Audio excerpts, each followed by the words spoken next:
alimentos, irrepetibilidade e enriquecimento sem causa, uma proposta de convergência de figuras aparentemente excludentes. Elisa Cerutti e Marcos Catalan. 1. Recortando a realidade a ser explorada. Em um mundo em que riscos invisíveis e globais ganham cada vez mais concretude e os indivíduos buscam proteção no isolamento, a família se apresenta como um dos últimos refúgios seguros para a pessoa humana. Na ausência do Estado, que diuturnamente insiste em abdicar das suas responsabilidades, mormente no que tange à realização das garantias fundamentais consagradas no texto constitucional, os entes privados são compelidos a repartir os custos e esforços necessários à manutenção da vida. Isso implica, muitas vezes, na ampliação dos deveres atribuídos àqueles que integram os mais distintos modelos de entidade familiar. Diante do alargamento de responsabilidades individuais em um universo que deveria ser permeado exclusivamente por afeto e solidariedade, o convívio é cada vez mais raro. Os valores que deveriam informar as relações familiares fragmentam-se, tornam-se fluidos, em prejuízo da estrutura da própria família. Entre os fatores de liquefação da família, pode ser lembrada a excessiva preocupação com a aquisição dos recursos necessários à manutenção de um padrão mínimo de vida que conglobe o acesso à alimentação de qualidade, vestuário, medicina profilática e curativa, segurança, educação em nível escolar e além dela, segurança, cultura, etc. Como tais valores somente são alcançados, no modelo econômico vigente, na seara reservada à iniciativa privada, o tempo da razão impõe que escolhas sejam feitas entre opções ruins, ou se trabalha muito e se perde em convívio e afeto ou se prioriza esses em detrimento daquele. Os conflitos se agravam entre os menos favorecidos, parcela bastante expressiva da sociedade brasileira. Dentre tais deveres, os de sustento e de prestar alimentos aparecem com notável relevância social. O foco da presente análise cinge-se apenas ao último deles. Tendo lastro nos laços de parentalidade que unem ascendentes e descendentes ou mesmo em linhas existentes entre outros parentes são devidos quando, vivendo normalmente em lugares distintos, um deles não tem condições de manter-se sem o auxílio do outro. Saliente-se que podem ter origem, ainda, porque o afeto que imantava o núcleo de conjugalidade se esfacela e cada um segue um caminho que só poderá ser trilhado com o auxílio daquele que por algum tempo esteve ao seu lado. Estudar o tema é um desafio, especialmente quando se tem em mente que o dever alimentar deriva muitas vezes da desagregação familiar. Em perspectiva sociológica é importante compreender também que dentre tantas demandas versando sobre alimentos, o erro acaba sendo não apenas admissível estatisticamente, mas uma realidade bastante provável. Em inúmeras situações o pagamento poderá ser imposto ou assumido por devedor aparente, arbitrado sem a adequada ponderação do binômio dogmático que baliza esse momento no desenrolar das relações jurídicas, ou mantido mesmo após o desaparecimento das razões que justificam sua existência, persistindo formalmente em desfavor do devedor. Nesse viés, em algumas situações, mesmo diante da necessidade manifesta do credor, o pagamento é imputado a quem não deveria arcar com ele. Isso pode ocorrer em razão da formulação de um juízo equivocado de verossimilhança e mesmo por conta do defeito na declaração de vontade que levou à configuração da parentalidade registral. Em outros tantos momentos, é imposto ou mantido sem que haja necessidade, o que ocorre porque ela nunca existiu ou porque desapareceu em razão das condições pessoais do credor. É possível pensar, ainda, que a causa que justifica o pagamento dos alimentos desapareceu porque outra pessoa assumiu tal encargo na concretude dos fatos, pois, inegável é que diante do adimplemento de uma obrigação sem causa pretérita ou atual justificando-a, haverá transmissão patrimonial sem fundamento de ordem pessoal, sociológica e jurídica e, por consequência, quem paga nessas condições, estará sujeito à indevida redução do seu patrimônio, problema que ganha contornos relevantes no Brasil. Ressalte-se uma vez mais, em razão da pobreza crônica que assola o país. O presente estudo se propõe a estimular o debate. Almeja-se colaborar com a construção de respostas que possam solucionar o problema apontado.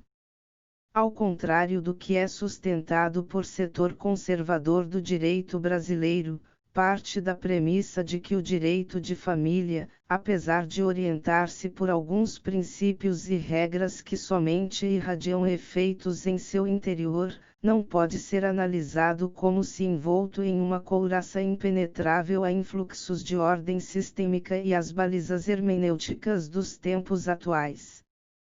Fica aqui o convite para que cada olhar que tenha vindo até este momento arrisque-se a transpor mais esse parágrafo. 2. O matiz constitucional da verba alimentar. Tem-se afirmado de modo recorrente que por alimentos se compreende o conjunto de recursos necessários à promoção da vida digna de quem deles necessita, universo esse preenchido pelo que é necessário à alimentação, saúde, habitação, vestuário, lazer, etc., e no caso específico dos menores e daqueles cuja maioridade fora recentemente alcançada, ao acesso à educação. Nesse viés, a expressão alimentos implica nos valores, bens ou serviços destinados à satisfação das necessidades existenciais de uma pessoa, sendo devidos quando essa não possa prover o próprio sustento. Os alimentos surgem da ausência de convivência familiar, seja porque nunca houve qualquer faísca de vida comum ou porque essa fora apagada por uma das inesperadas tormentas do destino.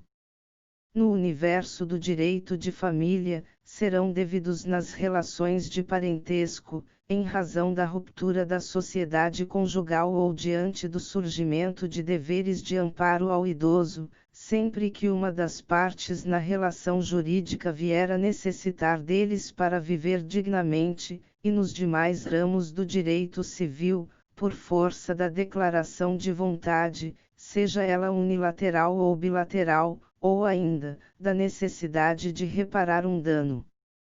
Como se observa, a expressão alimentos não pode ser reduzida à noção de mero sustento, ao passo que envolve habitação, saúde, lazer, educação, profissionalização, dentre outros conteúdos que podem se materializar na relação concreta, como prevê, aliás, de forma abrangente, o texto constitucional. O dever de prestar alimentos implica, portanto, no pagamento de valores que permitam ao credor conduzir sua vida dignamente. Historicamente fundada na moral, a verba alimentar tem raízes na esquematização romana do officium pietatis que interligava parentes necessitados e capacitados na satisfação de exigências mínimas de subsistência, estando incluídos no seu contexto não só os filhos, mas outros parentes. Em um tempo não tão distante, tendo sido concebido como uma prestação devida em razão de deveres de caridade, piedade ou consciência, a partir de perspectivas filosóficas de matiz religiosa, hoje encontra seu principal lastro nos princípios constitucionais da solidariedade social e dignidade da pessoa humana. Parece ser inquestionável a necessidade de leitura do tema a partir dos comandos constitucionais, o que se justifica por distintas razões. Inicialmente, porque o art. 6º da Carta Magna permite delinear quais são muitas das necessidades a serem providas pelo alimentante, mormente diante da incidência direta e imediata dos direitos fundamentais de distintas gerações às relações particulares. Some-se a esse argumento o fato de que a aludida prestação parece preencher axiologicamente quando da realização do direito a ideia de dignidade da pessoa humana que permite atar a verba alimentar aos direitos da personalidade. Enfim, porque pululam os efeitos derivados do princípio da solidariedade familiar, já que o nós e o outro, atualmente, no mínimo, são tão importantes quanto o eu. Parece estar justificado, assim, o matiz constitucional do direito ora explorado. Daí porque os alimentos são considerados de ordem pública, inderrogáveis por convenção entre os particulares e protegidos de modo especial pelo Estado, a ponto do Brasil ser um dos poucos países a prever, no texto constitucional, a possibilidade de prisão civil do devedor de alimentos e a criar um tipo penal para o crime de abandono material. Mais que isso, tendo como ponto de partida a perspectiva acima e o conteúdo que emana dos princípios constitucionais que pautam a realização do direito aos alimentos, parece claro o interesse daquele mesmo Estado que se furta a cumprir seu papel na consecução dos direitos fundamentais da pessoa humana, em dar eficácia aos comandos que balizam a obrigação alimentar. Isso se dá não apenas por lhe incumbir assumir posturas que se coadunem com os fundamentos do Estado democrático de direito, mas também visando evitar a ampliação do número de desprotegidos. Oportuno destacar enfim, a partir desse viés e reconhecendo a importância da verba alimentar na consecução de seu principal escopo a possibilidade de realização da vida em sua plenitude que a doutrina, de modo praticamente uníssono, aponta como características da verba alimentar, a indisponibilidade, a irrenunciabilidade, a incomunicabilidade, a impenhorabilidade, a incompensabilidade, e a irrepetibilidade, característica essa que por ser responsável por inúmeras controvérsias será explorada de modo pormenorizado no desenrolar dessa pesquisa. 3. Uma prestação pecuniária que para o credor vale bem mais que uma soma em dinheiro. A verba alimentar tem certamente duas faces, dois contextos extraídos de um mesmo significante. Isso se revela em momentos distintos, na perspectiva que tenha por foco a relação entre as partes e na análise que se pauta pela aferição das necessidades que visa saciar. Por qualquer das vias é possível concluir que alimentos são ao mesmo tempo patrimônio e vida. A partir do primeiro prisma, embora perante o devedor, os alimentos possam ser concebidos como prestação de cunho meramente patrimonial, já que visam a satisfação de necessidades basilares do credor, para esse, certamente, não é apenas o valor nominal que a moeda carrega consigo.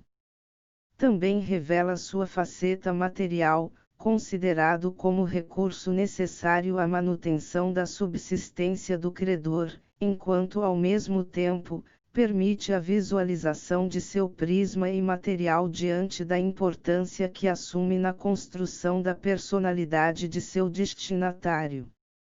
Por outro lado, a prestação de natureza alimentar visa a promoção da pessoa humana, pois, permite o livre desenvolvimento das potencialidades do alimentando, que terá acesso ou ao menos deverá ter, por meio dela, ao conteúdo que preenche a ideia de mínimo existencial e apesar de estimada em termos pecuniários, nem por isso pode ser classificada como direito patrimonial. O dinheiro ou a prestação equivalente é mero instrumento e, portanto, direito pessoal de caráter imaterial. Nesse viés, o aspecto material da verba pecuniária, os bens e vantagens entregues em espécie e os contratos em favor do credor devem ceder em homenagem às necessidades que são supridas com sua fixação e adimplemento. Vale lembrar que o direito aos alimentos é classificado como de ordem pública, permitindo-se, até mesmo, diante da mora, além da já destacada prisão civil do devedor, a penhora do bem de família, sanções que se apresentam como exceções no direito tupiniquim. Daí não haver dúvida quanto à valorização do aspecto imaterial dos alimentos e sua estreita ligação com a repersonalização das relações familiares. Tal tendência, longe de pretender restaurar o individualismo reinante em séculos passados, tem por escopo a promoção de princípios que permitem vislumbrar que em sociedade só se constrói na solidariedade com o outro. Esse viés de ordem existencial parece justificar a irrepetibilidade dos alimentos que, uma vez prestados, não poderão ser postulados junto ao accipiens, apesar de indevidamente imputados ou assumidos por alguém. Sejam provisórios, provisionais ou definitivos, impostos pela autoridade estatal ou assumidos voluntariamente, se em algum momento constatar-se indevido ou excessivo pagamento, não se permite aos solvens postular a repetição dos valores já adimplidos. Assim, mesmo que comprovada a ausência ou o desaparecimento da causa que justifica a existência da relação creditícia, o alimentante não tem o direito à repetição. Por consequência, o alimentado não poderá ser compelido a devolvê-los. Isso se dá, não por se tratar de prestação de dever moral, mas sim, por conta do caráter existencial que se atribui aos alimentos quando explorados a partir da perspectiva de quem os recebe.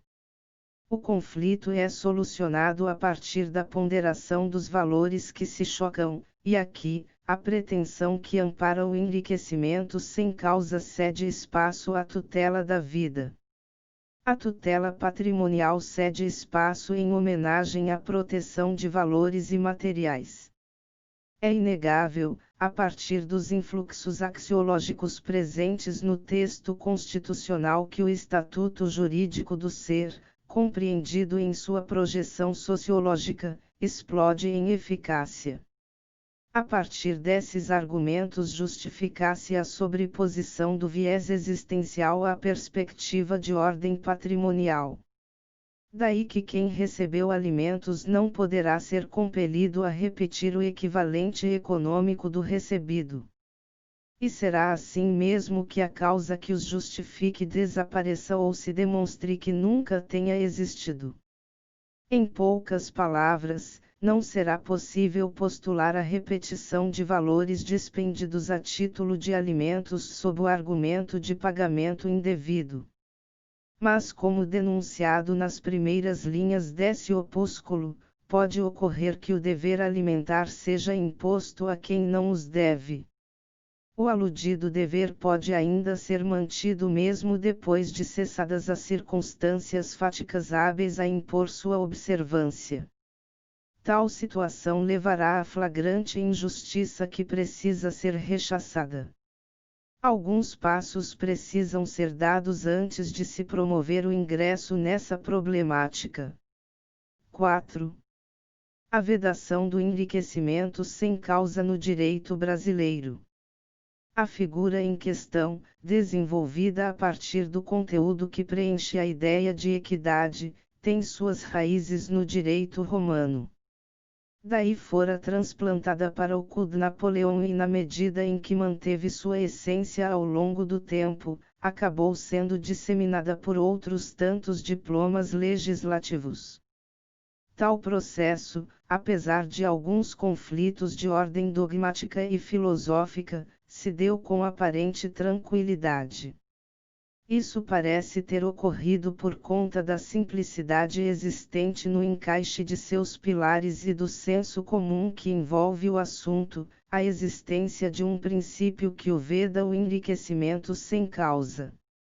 Apesar da influência das codificações decimonônicas na construção do Código Brasileiro revogado, o tema só foi expressamente previsto por ocasião do diploma vigente.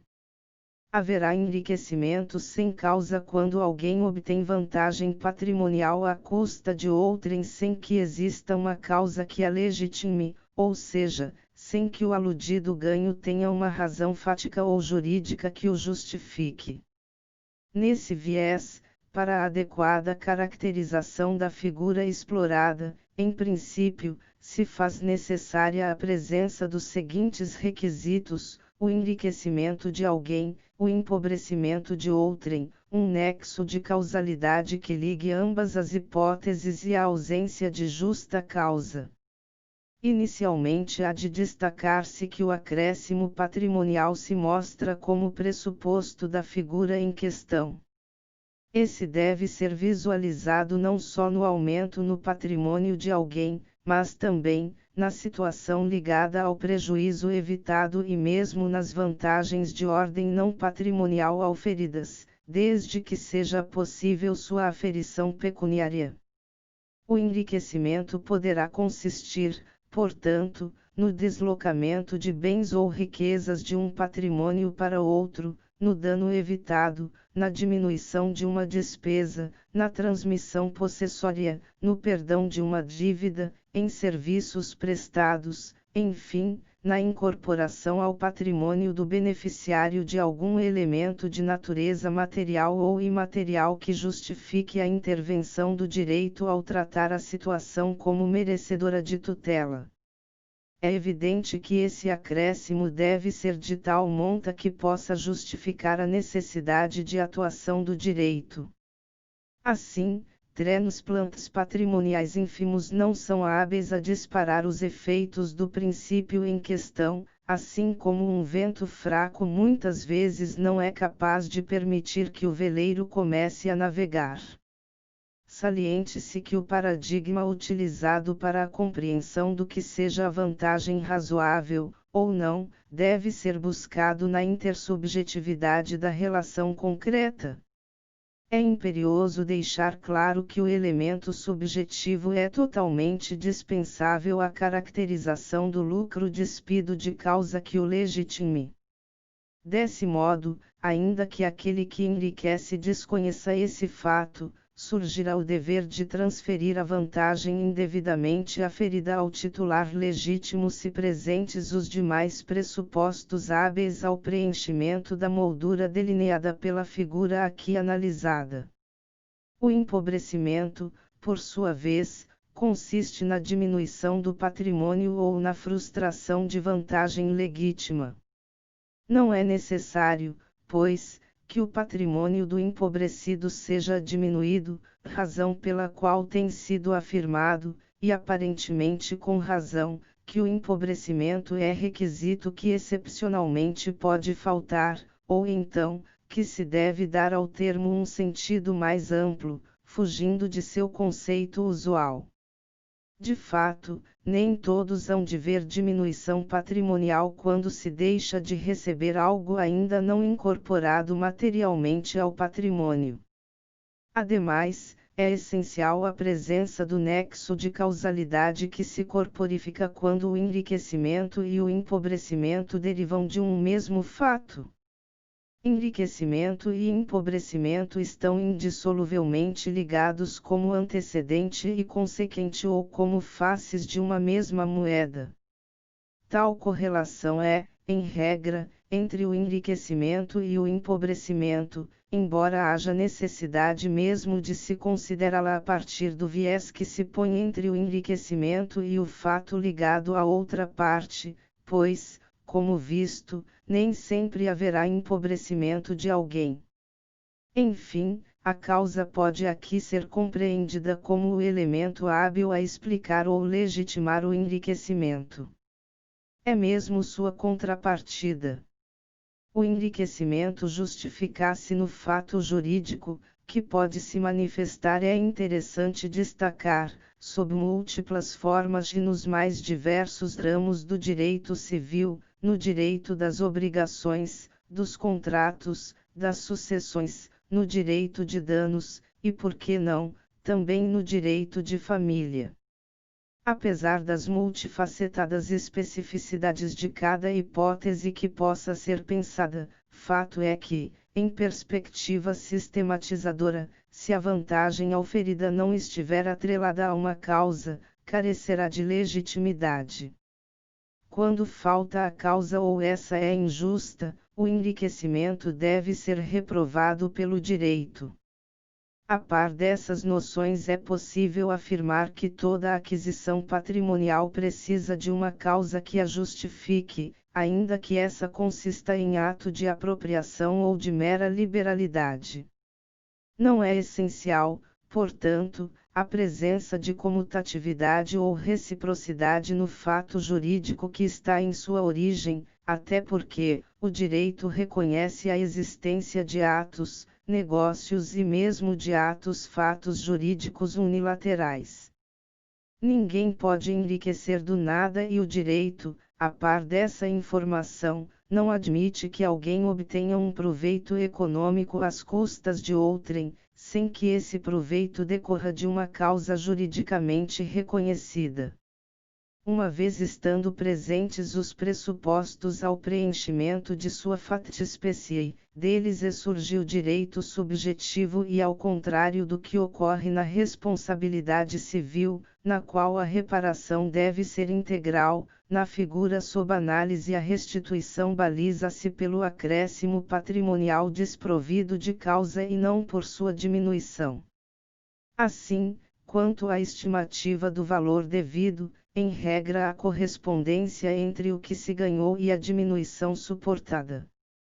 Contudo, sendo diferentes os valores, o limite é o menor valor, pois, não poderá o enriquecido ser obrigado a devolver quantia maior que a recebida. De fato, pensar de modo distinto, mormente diante do viés de objetividade que permeia o tema, afastando-o de perspectivas voluntaristas, implicaria na legitimação de novo enriquecimento sem causa digno de tutela. 5. Tentando conciliar máximas aparentemente tão distintas. De um lado, a irrepetibilidade como característica da verba alimentar, de outro, um princípio impedindo que transmissões patrimoniais desprovidas de uma causa sejam recepcionadas pelo direito. Como ambos inquestionavelmente informam o direito vigente, cabe indagar se o conflito é real ou aparente.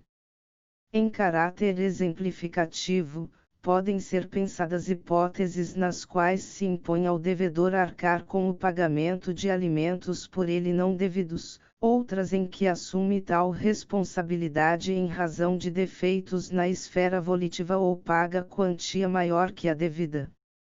É possível imaginar ainda situações nas quais os alimentos são pagos mesmo quando cessada a causa que os justifique.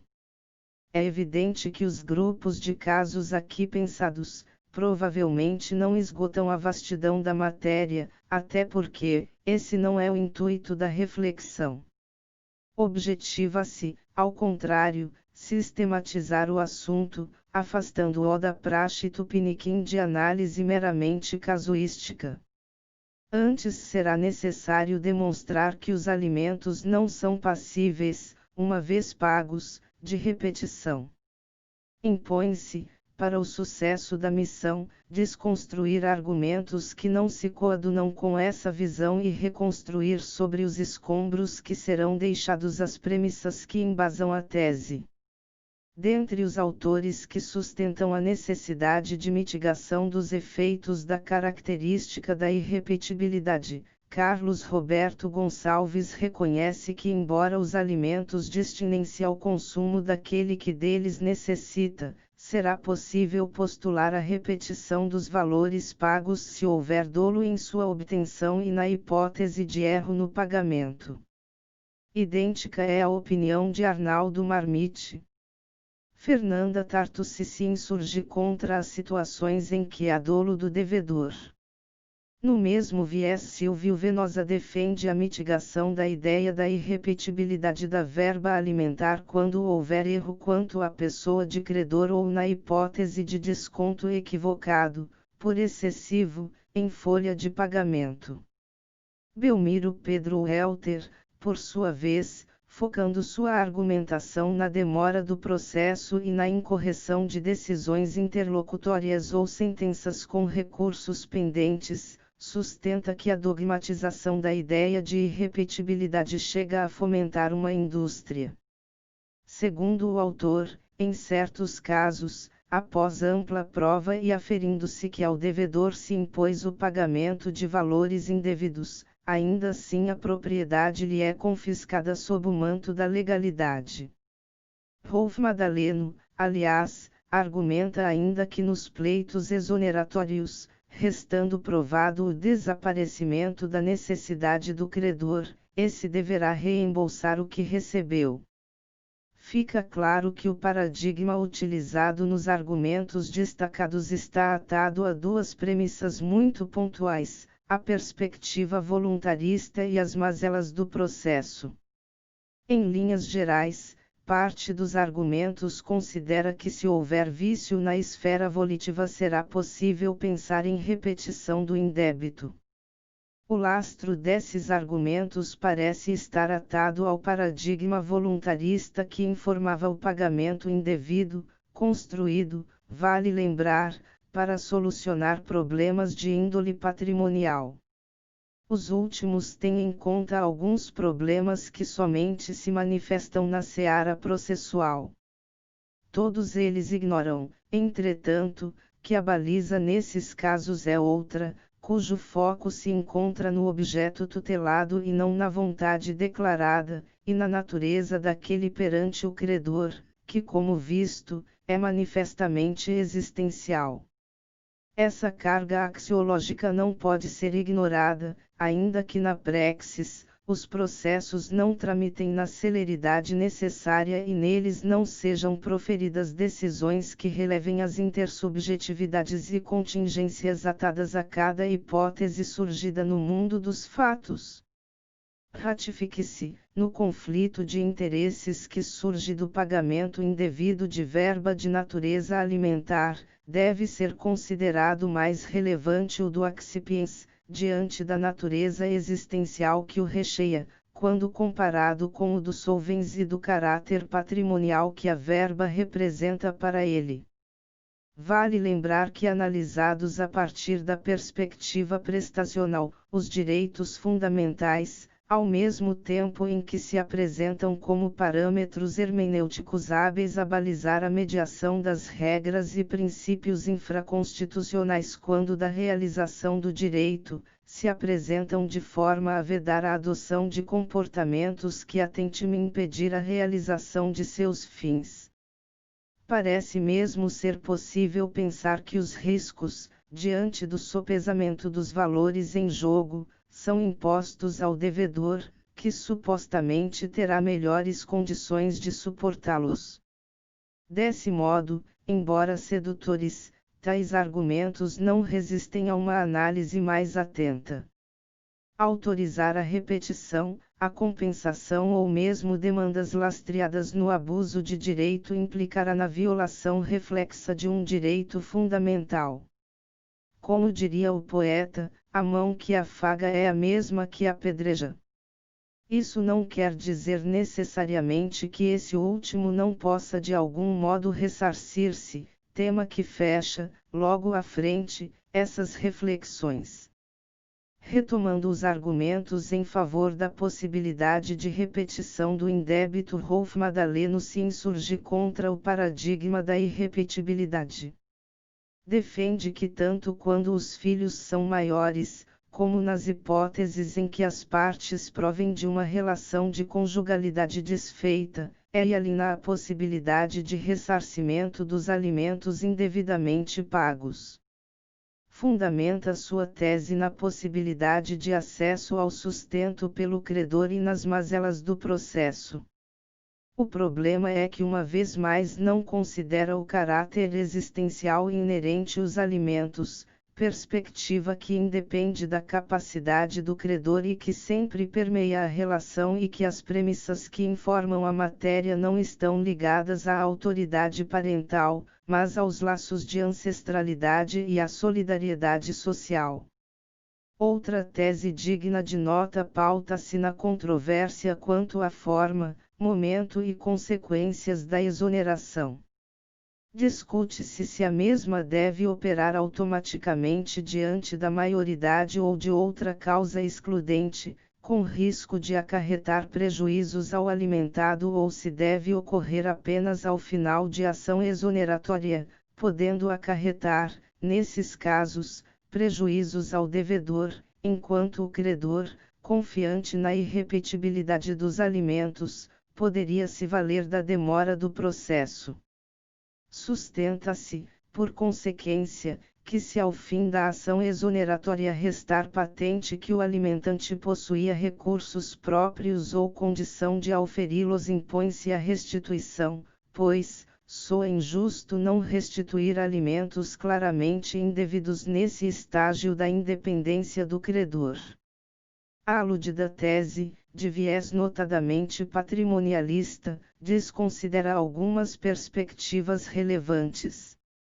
Primeiro, a de que se a situação permite vislumbrar de plano a desnecessidade de alimentos, nada obsta, em sede de cognição sumária, que a eficácia do dever alimentar seja, no mínimo, temporariamente suspensa. Despreza ainda, diante da ponderação dos interesses em conflito, que milita em favor do devedor, presunção de necessidade, que se justifica, ressalte-se uma vez mais, no caráter existencial atribuído aos alimentos. Enfim, despreza os comandos que exalam do estatuto patrimonial do ser.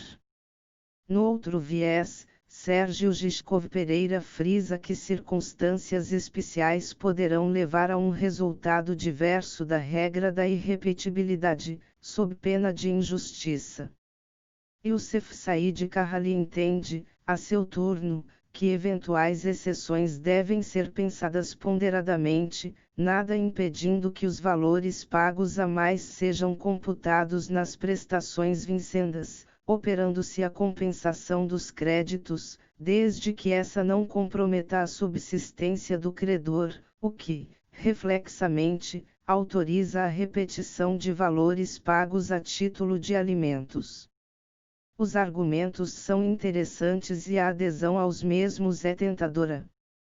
Porém, como o tema carece de sistematização, a mera alusão à injustiça do caso concreto ou ao comprometimento da subsistência do credor são balizas por demais variáveis, o que dificulta o transplante de tais noções para a realidade dos fatos.